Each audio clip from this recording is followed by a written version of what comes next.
So how's everybody doing today? How's your mom and them? I wonder how the closed caption is going to write that. How's your mom and them?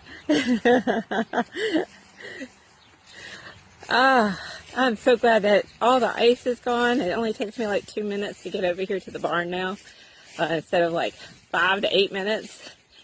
Oh, but I get less time to talk to y'all. My goodness. I like talking to you when I'm walking to feed the goats. One of the questions that was asked online is, how much land do you need to be profitable? Let's talk about that. Let's talk about profitability and land. Hey babies. Okay, first gotta say hi to the babies. Hey babies. There they are. Good babies. All right, hang on, let me get you out. So the question, again, how much land do you need to become a profitable farmer?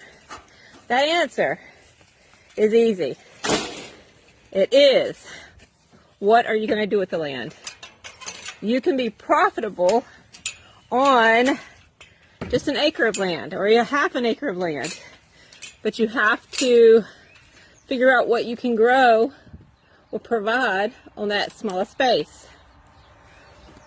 People do mushrooms and microgreens and everything. People have become very well off, make a good living off of microgreens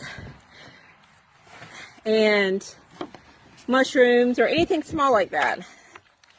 So the question that I have for you is, where do you want to live? What do you want to do? What I suggest people do is to buy the piece of property that they can afford. Any piece of property you can afford that you live in an agricultural area, even if it's a mixed agricultural area. Hey baby. hey, y'all stop it. So like my house is in a mixed agricultural and residential area, and I have my farm number. So you've got to be careful about that too. When you move to an HOA, be prepared for pushback. Now, not all HOAs will give you pushback, but some will. So be careful where you buy. Buy your piece of property that you can afford. Unless you are rolling in the dough, that you can buy anything you want to. Okay, hey, give me that. That you can buy anything you want to, and you already know that you're going to get into cattle, or you're going to get into big farm animals, and you already have the money to do all that. You already have the business plan, and you don't need any advice on what you're doing. That's great. Do that. But if you don't know what you're doing, and you've never farmed before, and you don't know how to make money at it, and you've got the choice of buying land or buying animals or buying anything, the most important thing you can do is buy the property that you can afford. Buy any property you can afford and that you will enjoy, whether you make money or not. And then plan your farm around your land. The mistake that people get is that they get in their heads, oh, I want cow, or I want a horse, or I want this. They've never had them before. This is just something that they saw online, and they want to do it. And they get stuck in that mode where they can't find land that they can afford that will accommodate those big animals. And when I say that, I'm talking about not only the size that you need, but you need to look at your parasite load too, because I don't care if you've got a horse, cow, goat, chicken, whatever. You need to look at your parasite load and what your property will handle for large animals for parasite load. Sorry, I know this is loud, the water. Hang on. Give me just a minute and I will continue.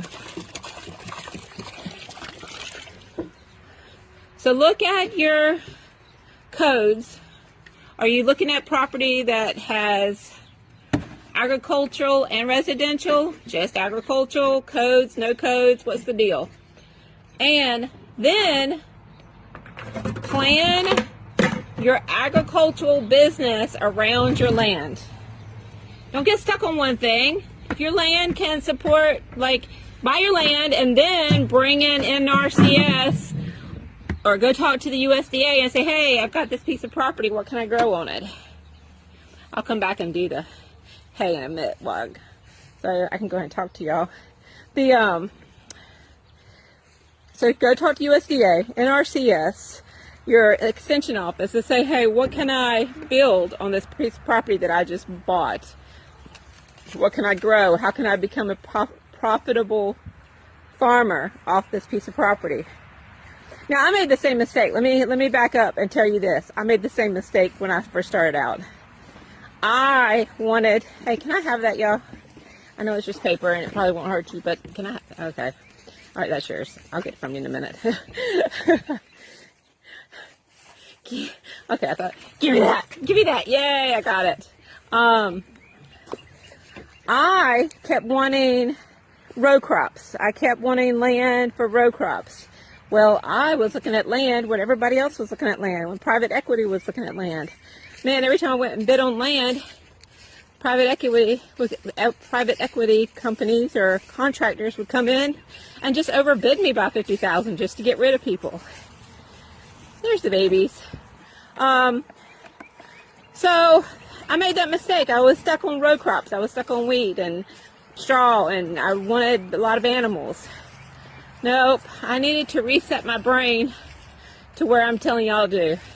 Get the land you can afford, and then think about what you can put on that land to be a profitable farmer. And that's the way to do it, I'm telling you, especially with the price of land nowadays. And, hang on, y'all.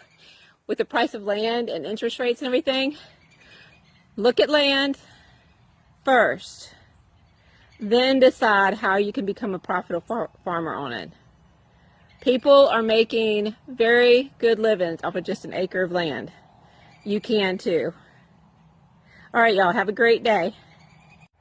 So what are you going to do? You're going to find the land that you can afford right now, without any extras, that you can afford. And then you're going to find out what you can put on that land that will make you a profitable farmer, instead of going the other way. Don't think about your crops yet. Don't think about what you're going to grow yet.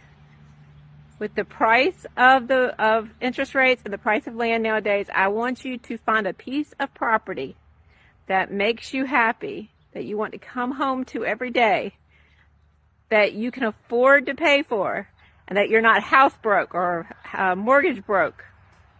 I want you to enjoy that piece of land. Then I want you to sit down and figure out what you can put on that piece of land to become a profitable farmer. Y'all have a great day.